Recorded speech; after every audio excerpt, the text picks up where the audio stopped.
안녕하세요. 엄마로서의 삶에 회의를 느낀 60대 여자입니다. 한 아이를 키우기 위해선 온 마을이 필요하다라는 말, 살면서 한 번쯤 들어보시지 않으셨나요? 저는 이게 우리나라에서 생긴 말인 줄 알았더니 아프리카의 속담이더라고요. 사람 하나를 키우는 데는 부모의 노력뿐만이 아니라 이웃과 학교와 같은 타인들의 협력과 교육이 필요하다는 건 지구촌 어디를 가든 마찬가지인가 봅니다.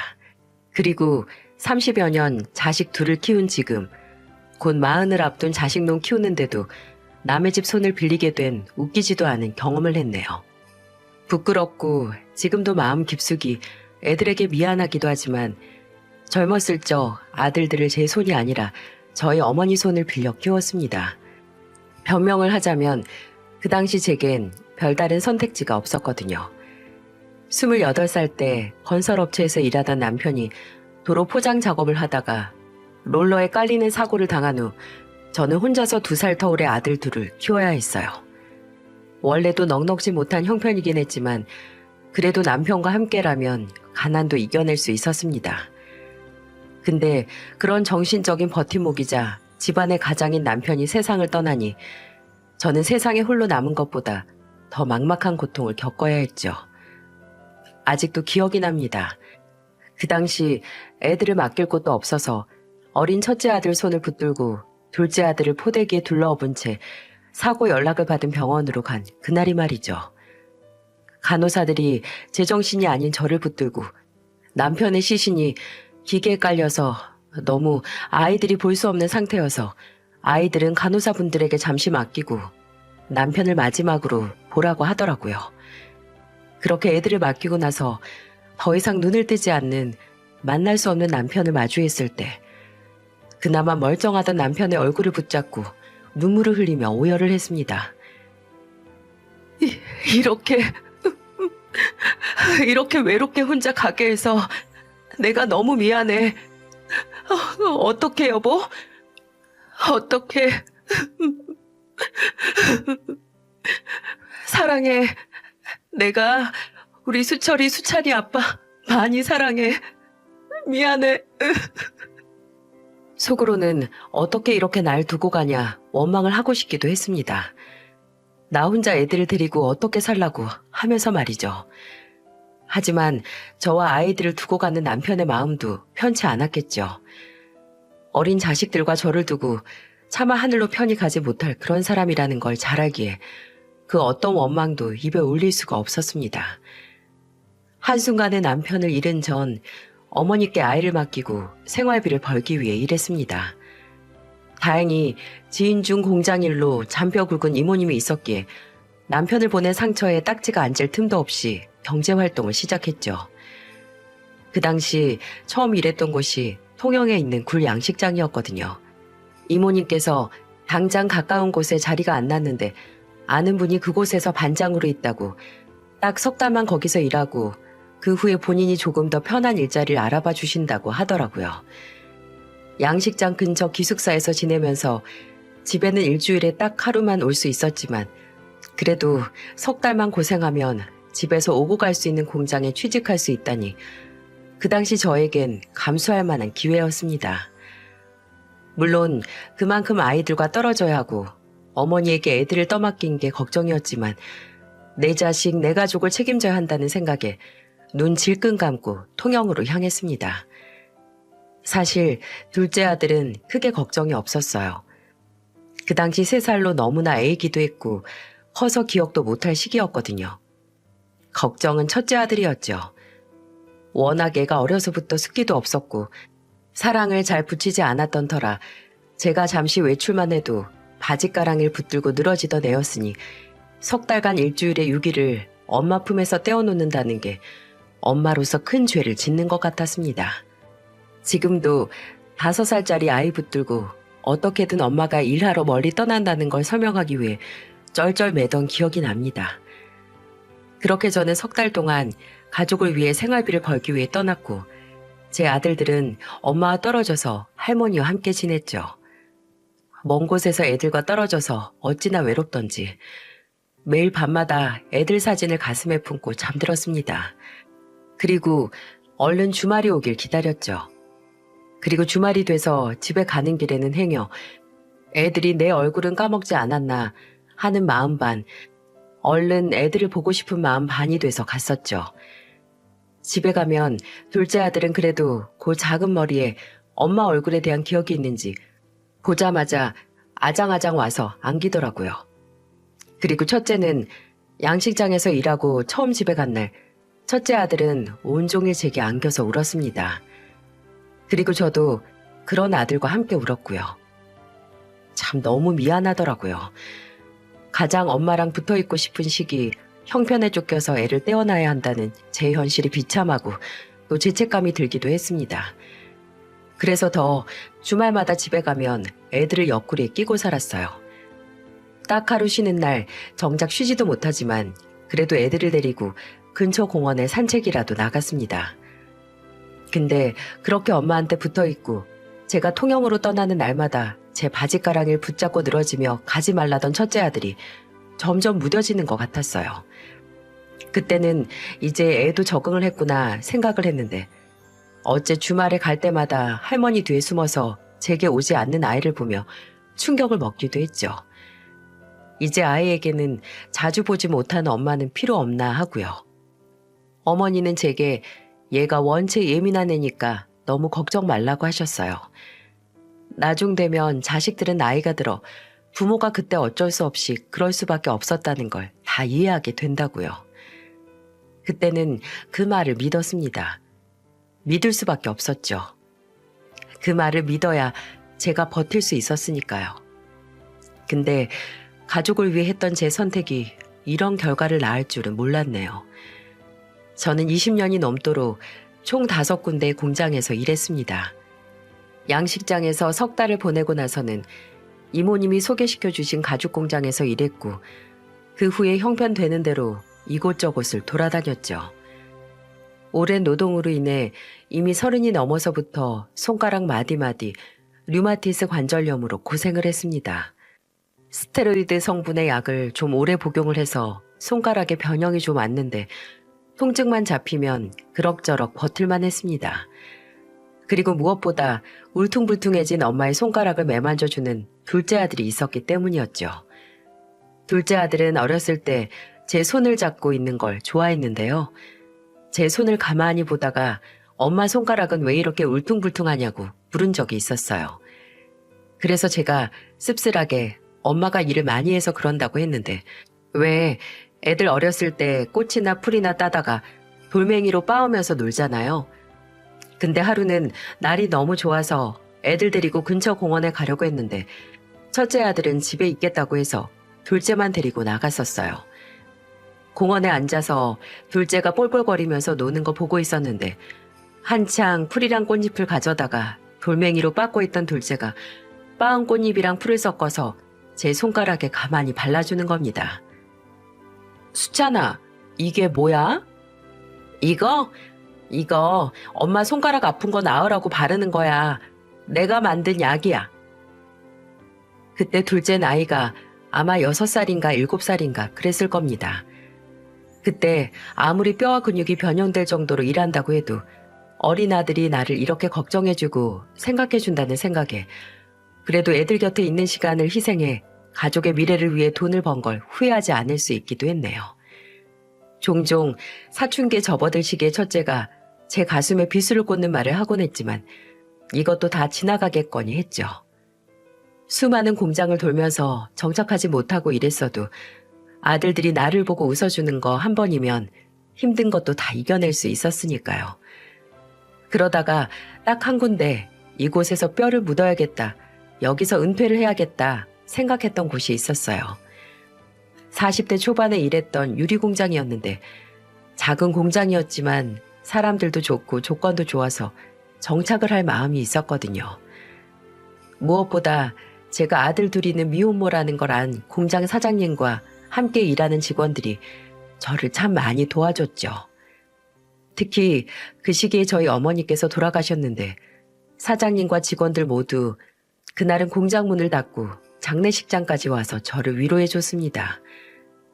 근데 아쉽게도 공장 재정 상황이 안 좋아져서 문을 닫는 바람에 그만둘 수밖에 없었죠. 그 공장을 그만두게 된 건 여러모로 제게는 불운이나 다름없었네요. 정든 사람들과 헤어지고 처음으로 계속 일하고 싶던 직장에서 나오는 것도 힘들긴 했지만 그 후 옮긴 공장에서 평생 지워낼 수 없는 큰 상처를 얻게 됐거든요.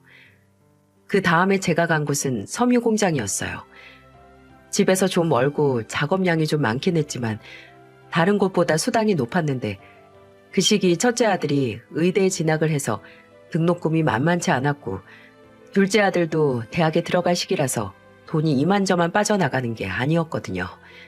아들들 다 어렸을 때부터 공부를 곧잘 했기에 큰 도움을 못 줘도 걱정 없이 공부를 하게 하고 싶어서 거리가 어쨌든 하는 일이 어떻든 가리지 않고 해야 했습니다.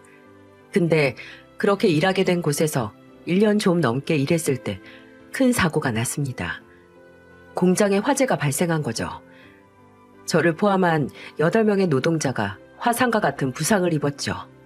그리고 그중 제가 가장 크게 다치게 됐는데 얼굴을 포함한 온몸에 심재성 2도 화상을 입게 됐습니다.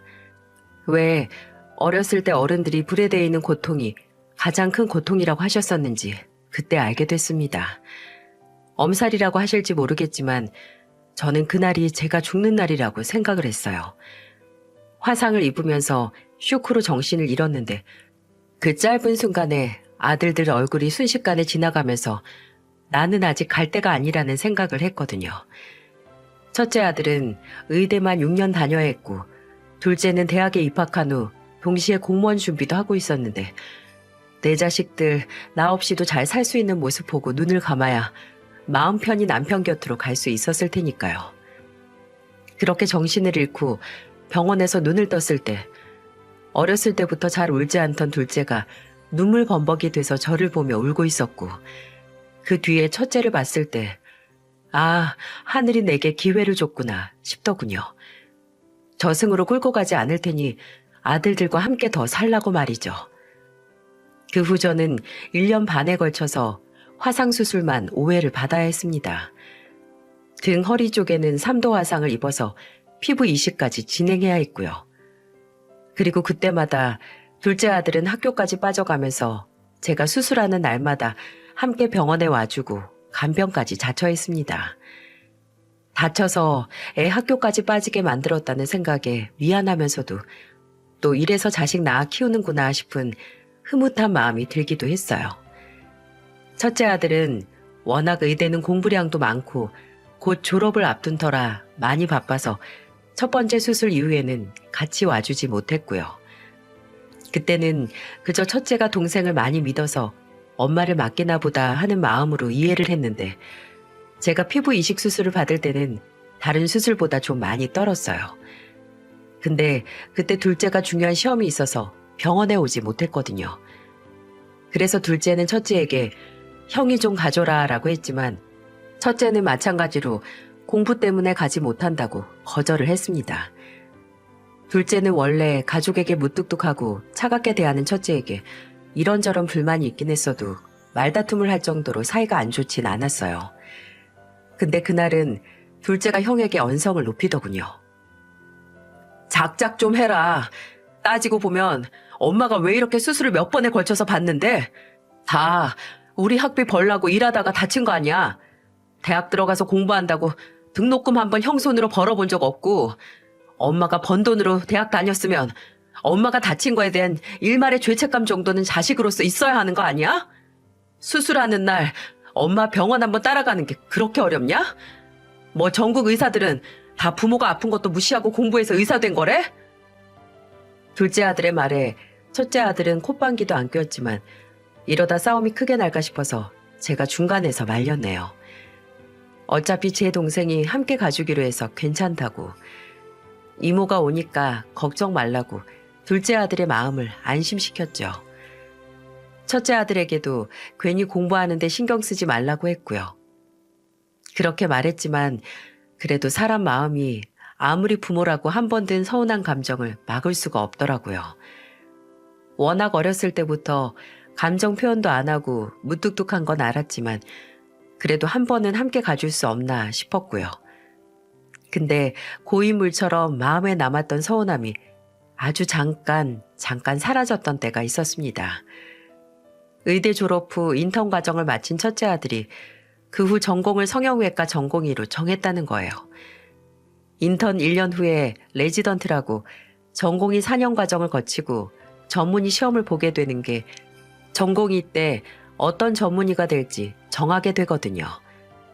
근데 그때 성형외과를 정했다니 저는 그때 첫째 아들의 선택에 제 영향이 아주 조금이라도 있지 않을까 싶었습니다. 엄마가 끔찍한 화상을 입고 온몸에 검붉은 열꽃을 입은 채 사는 걸 보고 훗날 훌륭한 성형외과 전문의가 돼서 엄마 몸에 있는 화상 자국을 지워줄 생각을 한 게 아닌가 하고요. 만약 그게 아니더라도 엄마 같은 화상 환자들이나 흉을 진 사람들을 돕기 위해 그 길을 선택한 거 아닌가 싶기도 했어요. 그래서 첫째 아들이 말은 안 해도 내심 엄마를 생각을 한다고 생각을 했는데 꿈보다 해몽이라고 제가 김칫국을 거나하게 한 사발 마신 거였네요. 첫째 아들이 전공의가 되고 얼마 지나지 않아서 함께 식사하는 와중 첫째 아들 얼굴이 많이 까칠해진 것 같아서 제가 뭐 많이 피곤하냐, 거기서 잘 챙겨 먹냐는 얘기를 했어요. 첫째 아들은 늘 그랬듯이 알아서 한다고 했는데 제가 이런 말을 했었어요. 이렇게 열심히 일해서 나중에 성형외과 의사 선생님 되면 엄마 몸에 남은 흉터도 우리 아들이 지워줄 수 있겠네. 솔직히 정말 첫째 아들에게 수술을 받을 생각은 추호도 없었습니다. 이미 살면서 수술은 언더리가 날 만큼 하기도 했고 첫째 아들을 고생시키면서까지 이 상처를 지우고 싶지 않았거든요. 상처가 제 신체의 일부분이 되어 있기도 했고요. 그냥 의사가 된 아들에게 걱정 말라고 엄마 상처는 내가 지워주겠다고 하는 첫째 아들의 목소리를 듣고 싶었습니다. 근데 첫째 아들은 제 말에 눈살을 찌푸리더니 이렇게 말하더라고요. 엄마, 이제 수술 받는 거 지겹지도 않아요? 그리고 내가 엄마 수술 어떻게 해요? 다 큰 아들한테 몸에 있는 흉 보여주고 싶어요? 침을 삼켰습니다. 밥을 먹다 순간 체한 것처럼 가슴이 턱 막히더라고요. 이게 정녕 내 자식 입에서 나온 소리가 맞나 싶더라고요.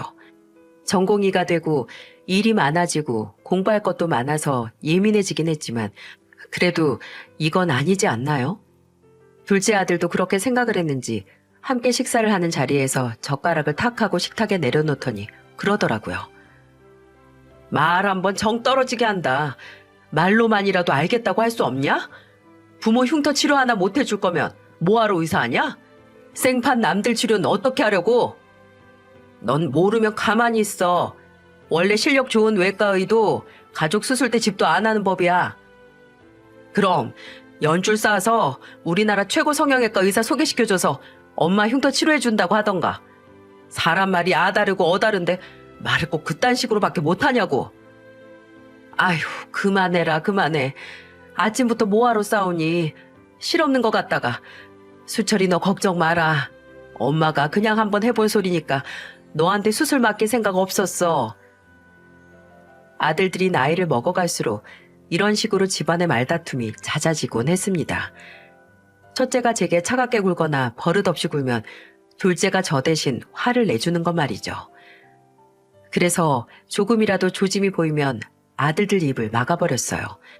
괜히 저 때문에 형제 사이가 점점 틀어지는 걸 원치 않았거든요. 어쩌면 이렇게 덮어두고 가는 제 습관 때문에 첫째가 점점 차가워지고 이기적이기까지 한지 모릅니다. 제가 어렸을 때 첫째를 할머니 손에 맡기고 일을 했던 미안함과 죄책감 때문에 자식에게 강하게 하지 못하고 뭐든 얘 성격은 원래 이러니까 하고 넘어가곤 했으니까요. 근데 부모의 죄책감은 자식에게도 또 부모인 나 자신에게도 지독한 독이 되었습니다. 둘째 아들은 공무원 시험 합격 후에도 저와 함께 살았고 첫째 아들은 전문의 합격 후에 따로 방을 얻어서 바로 독립을 했습니다. 30 중반으로 나이가 차기도 했고 또 일하는 병원에서 가까운 곳에 살고 싶다고 하더라고요. 한 지붕 아래서 살아도 얘가 집에 있는 건가 할 정도로 집에서도 말도 잘 안 하고 방 밖으로도 잘 안 나왔기에 나가 살기 시작한 후로는 첫째 아들이 과장 조금 보태서 죽었는지 살았는지도 몰랐어요. 제가 내색은 안 했어도 속으로 걱정을 하고 있다는 걸 아는 둘째가 따로 첫째에게 연락을 해서 상태를 보고 제게 말해주기도 했죠. 근데 이건 아닙니다. 아무리 제가 아들들을 잘 이해한다고 해도 이건 아니에요. 첫째 아들이 36이었을 때였어요. 하루는 둘째 아들이 제게 심각한 얼굴로 이렇게 말하는 겁니다. 엄마, 저번 주에 잠깐 형을 만났는데요. 나도 이걸 어떻게 말해야 할지 모르겠어요. 엄마, 형 결혼한대요. 다음 주에 상견례 하고요. 이게 무슨 소린가요? 연애를 하는 것도 몰랐는데 결혼이라니. 워낙 지 얘기를 안 하는 성격이라고 100번 양보를 해도 이건 경우가 다르죠. 아직 며느리 될 사람 얼굴도 못 봤는데 당장 상견례라니. 근데 그때 불현듯 몇 주 전에 첫째 아들이 제게 전화로 본인 태몽이 뭐고 몇 시에 태어났는지를 물었던 게 기억이 나더라고요. 원래 그런 걸 궁금해하는 애가 아닌데 혹시 결혼 전 궁합을 볼 때 쓰려고 한 건가 싶더군요. 근데 놀랄 건 이뿐만이 아니었습니다. 근데 그 상견례에 저만 왔으면 좋겠다고 하더라고요. 엄마는 나중에 따로씩 올리고 만나게 한다고요. 내가 형 멱살 잡고 제정신이냐고 엄마를 왜 빼냐고 나도 안 간다고 했는데 일단 엄마가 알고 계셔야 할 것 같아서요. 이 감정을 어떻게 설명을 해야 할지 비참함과 배신감, 지금까지 살아온 삶에 대한 회의감마저 들더라고요. 삶의 전체가 자랑스럽다고 할 수는 없지만 그래도 부끄러운 삶은 살아오지 않았다고 자부했는데 제 자부심 중 하나였던 첫째 아들이 저를 부끄러워하고 있었다는 걸 알고 그대로 주저앉고 싶었습니다.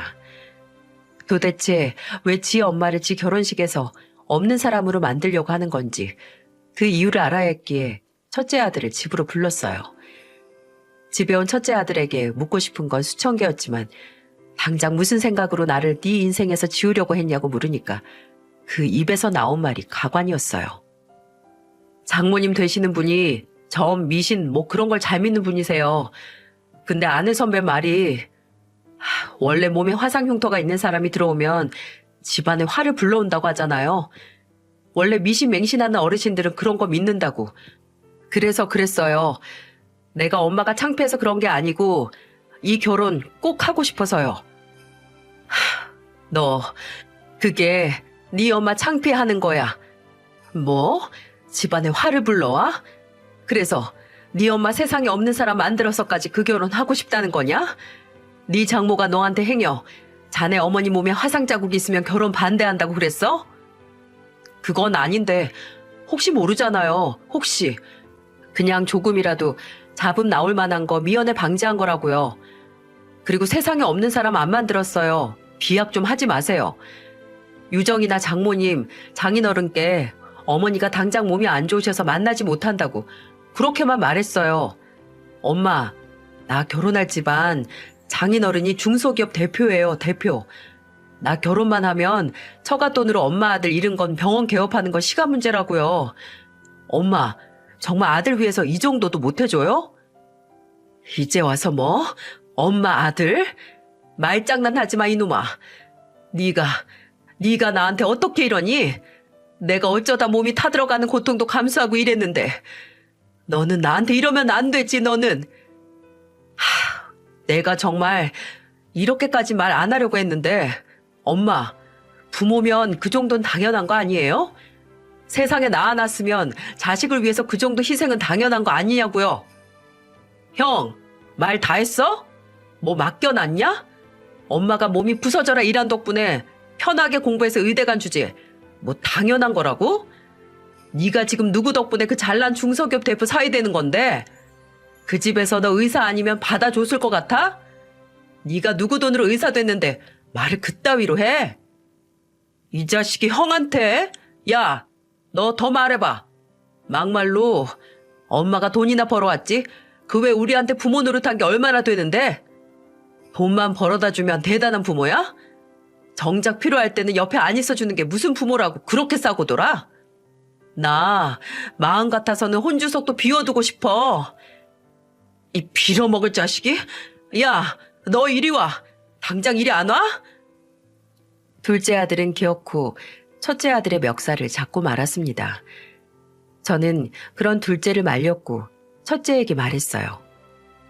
그래, 네가 그리 그 결혼하고 싶으면 네 엄마 세상에 없는 사람 만들어. 안 말릴게. 네 결혼식도 안 간다 나는. 지가 원해서 고아되겠다는데 누가 말리겠니? 그 대신 앞으로 내 아들로서 뭐 하나 부탁하지 마라. 결혼 하나로 평생 자식들 위해 일한 나를 없는 사람 취급하는 아들 나도 필요 없으니까 마음대로 네 인생 살아. 저는 절대 첫째 아들의 상견례에 참석을 안 하겠다고 했습니다. 첫째 아들은 지가 원하는 게 이루어졌음에도 뭐가 불만인 건지 아무 말도 하지 않고 불만인 얼굴을 하며 집을 나갔죠. 둘째는 형이고 뭐고 필요 없다고 저 자식 내가 가만 안 둔다고 했지만 저는 너라도 상견례 가족으로 참석을 하라고 했습니다. 그래도 미운 자식이라도 자식이라고 차마 상견례에 혼자 보낼 수 없더라고요. 참 이 정도면 중증이죠. 그리고 둘째에게 들은 상견례 날 그냥 아무 생각도 하고 싶지 않아서 그날은 꼭두 새벽부터 일어나 대청소를 했습니다. 집안을 빡빡 닦으며 머리를 비웠어요. 저 없이 지 처가가 될 집안 사람들과 웃고 있을 첫째 아들을 생각하면 배알이 뒤집혔으니 말이죠.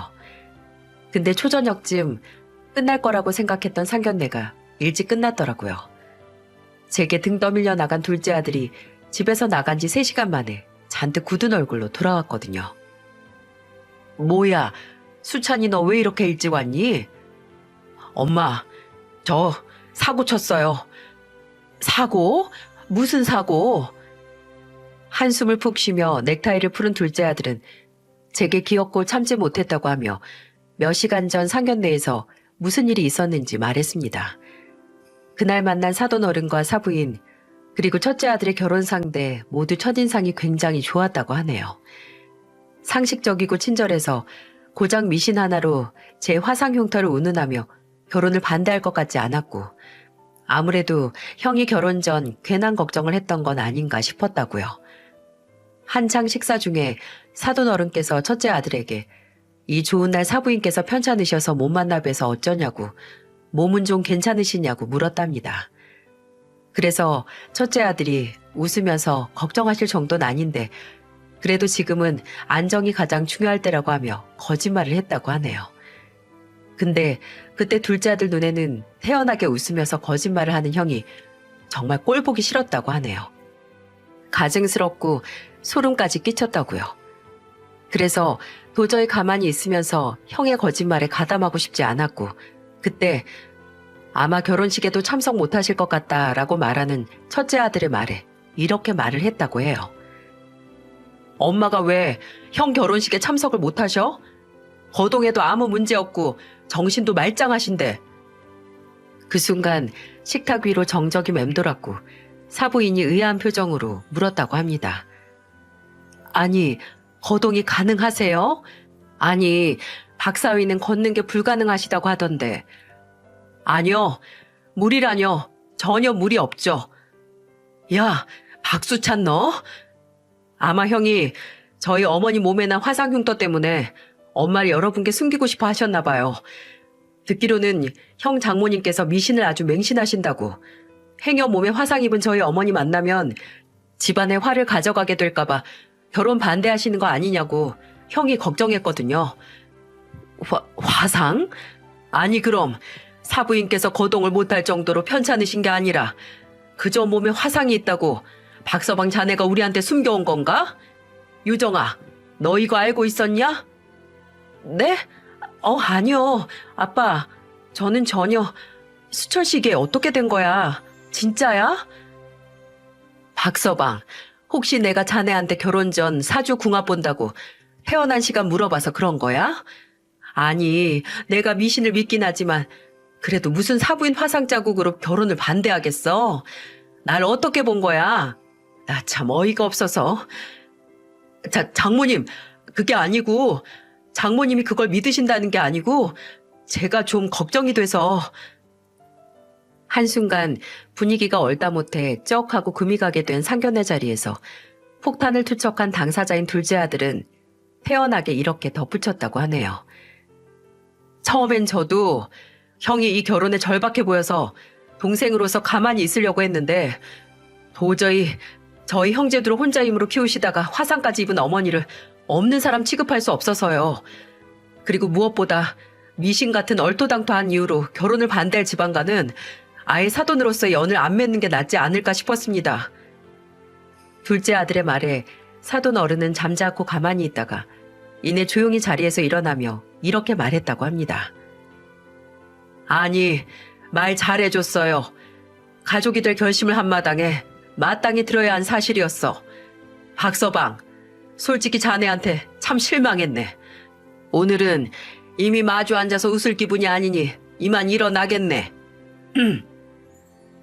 그렇게 상견례 자리를 박차고 일어난 사돈 어른과 사부인 며느리를 첫째 아들이 안절부절하며 따라 나갔고 둘째 아들도 혼자 집에 온 거라고 하네요. 그날 상견례 자리에서 망부석 마냥 아무 말도 안 하고 오겠다던 둘째 아들이 정말 사고를 치고 오긴 했네요. 그리고 그날 저녁 어디서 술을 마시고 온 건지 잔뜩 취한 첫째 아들이 집으로 와서 둘째 아들 멱살을 잡았고요. 왜 입은 안 닥치고 있었냐, 누구 혼사끼리 죄를 부리냐며 고래고래 소리를 질렀습니다. 그런 첫째 아들에게 둘째 아들은 그 죄는 내가 뿌린 게 아니고 네가 말도 안 되는 거짓말을 했을 때 이미 공중에 떠다니고 있었다고, 결혼으로 팔 잡힐 생각하지 말라고 한 소리를 했고요. 그때 저나 둘째 아들이나 첫째가 파혼을 당할 수도 있겠다고 생각을 했습니다. 둘째에게 듣기로는 그날 형 장인어른의 표정이 아주 살벌했다고요. 근데 며칠 뒤 첫째 아들이 절 찾아왔는데 장인어른하고 장모님이 어머니를 모시고 다시 상견례를 하고 싶다고 했다네요. 그래서 제게 함께 나가달라고 부탁을 하러 온 겁니다.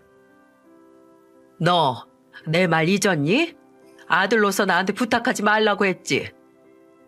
엄마, 부탁이에요.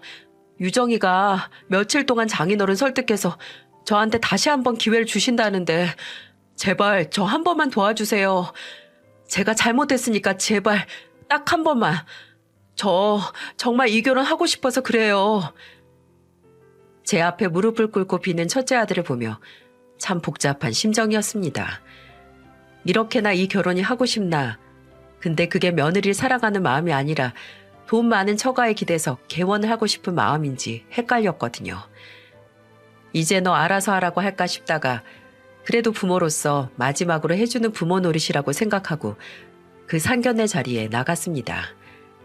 그때는 상견례 바로 전날까지만 해도 내가 그 꼴을 보고도 나가는 게 맞나 싶었는데 지금은 그날 상견례 안 나갔다면 인생의 진귀한 경험을 하지 못했을 거라는 생각이 드네요.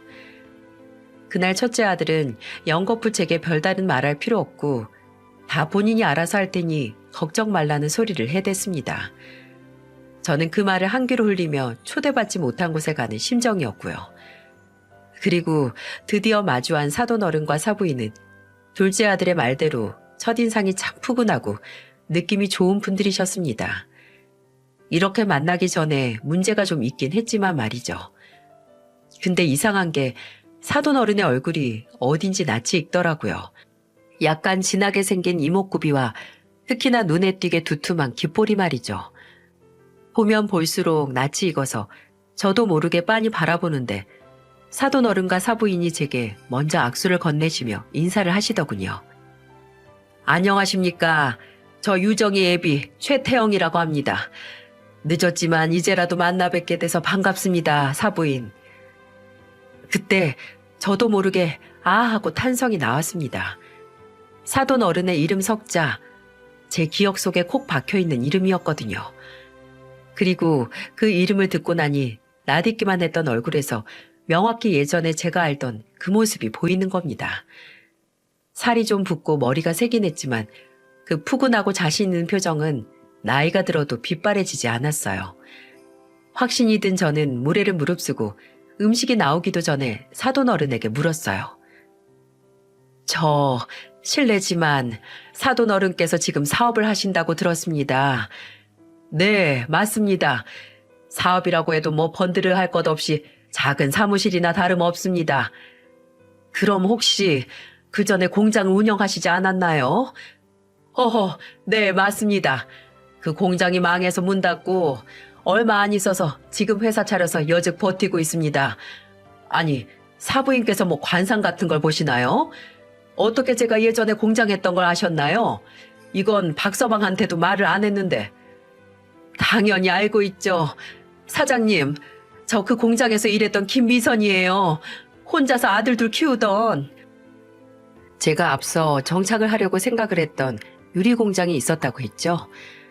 거기는 소규모라서 일하는 직원 수가 적기도 했고, 또 공장 사장님도 직원들과 같은 작업복을 입고 함께 일해서 사장님과 직원들 간에 유대가 깊었거든요.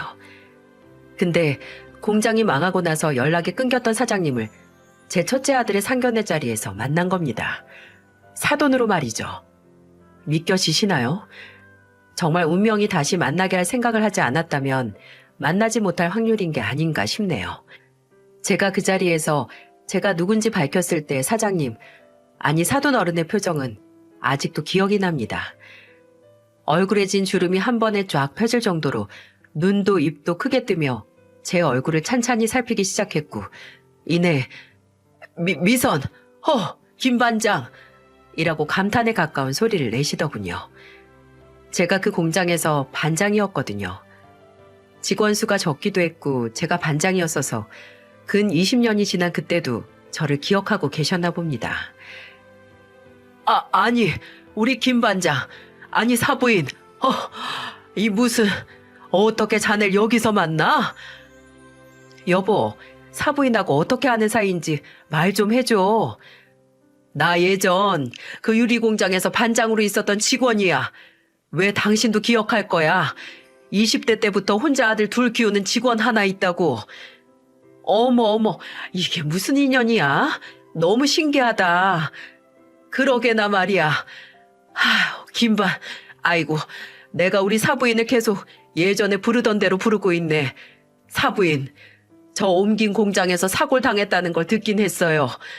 근데 정말 내가 이런 자리에서 우리 사부인을 다시 만날 줄은 몰랐네. 참, 내가 사부인은 늘 마음속으로 응원했어요. 내가 봐왔던 어떤 사람들 중에서도 가장 열심히 살고 성실해서 정말 행복하게 살길 바라던 몇 안 되는 사람 중 하나였다니까요. 알죠. 저 공장에서 일할 때도 저한테 엄청 잘해주셨잖아요. 제가 애들 때문에 근무 시간 조정 필요하면 괜히 눈치 보지 말고 알아서 일정 관리하라고 권한도 주시고, 그거야 스케줄 조정으로 괜히 꽤 안 부릴 거라는 걸 내가 잘 알았으니까 그럴 수 있던 거죠. 내가 우리 김 반장을 얼마나 믿었는데. 그리고 김 반장한테 그저 자식들이 1순위인 것도 알았지. 공장에서 휴식 시간에 나오는 간식들 안 먹고 매일 가져갔잖아요. 애들 준다고. 근데 한창 이곳이 상견례 자리라는 것도 있고 추억에 잠겨 이야기하던 사돈 어른이 갑자기 얼굴을 굳히더니 가만히 숨 죽이고 눈치를 보던 첫째 아들에게 눈을 돌렸습니다. 그리고 지금까지 다정하던 목소리가 마치 꿈이었던 것처럼 무서운 목소리로 호통을 치기 시작했어요. 이 천하의 나쁜 놈! 네? 아니, 장인어른, 갑자기 그게 무슨... 박서방 자네 어머니가 자네랑 자네 동생을 위해서 본인 인생 다 바쳐서 산 거 알아 몰라? 가장 가까이 있는 아들놈이 그걸 몰라서 어머니 몸에 난 화상이 부끄러워서 그런 거짓말을 해? 장인어른, 그건 제가 정말 실수를 했습니다. 저는 그저 노파심에... 듣기 싫어. 자네 어머니 귀하게 키운 아들한테 부끄러운 취급당할 인생 살아온 그런 사람 아니야. 어찌 어머니 희생 발판 삼아 산 자식이라는 게 그걸 몰라. 내가 정말 마음만 같아선 자네 같은 은혜도 모르고 염치 없는 인간 내 딸 짝으로 허락하고 싶지도 않네. 근데 사부인 생각하니 결혼을 반대할 수도 없고 이거 미치겠구만. 열불이 난 사람처럼 후욱하고 뜨거운 한숨을 내뱉는 사돈 어른을 본 첫째 아들은 바로 무릎을 꿇더군요. 마치 벼랑 끝에 몰린 사람처럼 절박하게 장인어른, 한 번만 용서해 주세요. 제가 무지했습니다. 죄송합니다. 라면서 말입니다. 근데 사돈 어른은 그런 첫째 아들을 아주 한심하게 바라보며 말했습니다. 이 사람아, 자네가 지금 용서를 구해야 할 건 내가 아니라 자네 옆에 있는 어머니야. 정신 못 차렸구만 아주. 안 되겠어. 내가 내 딸이 사랑하는 남자라는 걸 감안해서 자네 어머니께 용서받으면 그때 다시 이 결혼 생각해 보도록 하지. 자네 어머니 오점 없는 인생에 자식이란 놈이 똥물을 튀긴 걸 싹싹 빌어서 용서받아오면 그때 내가 생각해 본다고. 지금 생각해도 참 같은 부모로서 존경도 들고 고마운 처벌이라고 생각을 합니다. 사돈 어른은 며느리가 첫째 아들을 기다려주는 선에서 한 달이 됐든 반년이 됐든 1년이 됐든 제게 용서를 받아오면 그때 결혼을 허락하겠다고 단단히 못을 박았고, 원래는 2달 후 치러졌어야 할 결혼식은 무기한 연장이 되어버렸어요.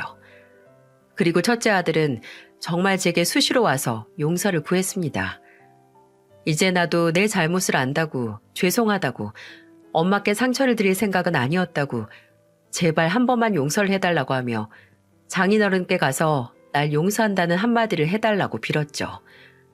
그 꼴을 딱 한 달 봤는데 질립디다. 이놈이 얼마나 이 결혼이 하고 싶으면 일주일에 4-5번씩 와서 일이 매달릴까 싶었죠. 그런데도 이상하게 그 사과와 반성이 마음에 닿질 않아서 말했습니다.